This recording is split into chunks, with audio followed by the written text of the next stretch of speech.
Patients who had ACL surgery always ask one question: what are the right things for me to do after the surgery? Certainly, it depends upon whether we have done only ACL reconstruction or if there is any other procedure done like a meniscal repair within the joint or cartilage repair. If it is only isolated ACL injury, you will be allowed to weight bear fully on the leg. I always recommend my patients to use 2 elbow crutches. That will give a stable gait pattern.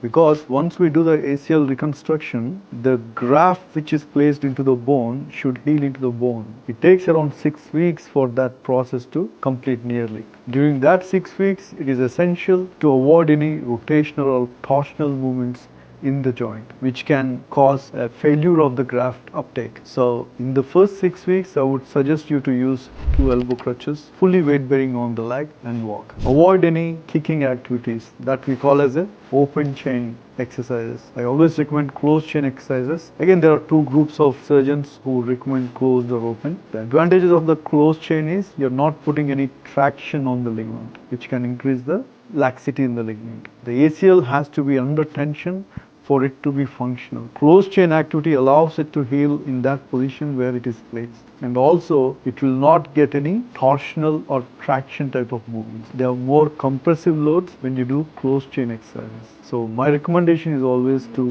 do closed chain exercises. Swelling control is the third important aspect. Keep applying ice so that the swelling will come down. As the swelling comes down, the pain will also get better. The fourth important thing is gaining the range of movement. Focus on improving the range of movement. Final but not the least is the strength in the quads muscle. Focus on improving your quads muscle strength. Follow what your surgeon has advised to the physio. Usually we'll provide a protocol, post-operative rehab protocol for all the ACL patients. What they have to do the first 2 weeks, next 2 weeks, next 2 weeks, after 6 weeks. And don't get back to sports early on. Speak to a surgeon before you are thinking of getting back to sports or any twisting activities on the joint.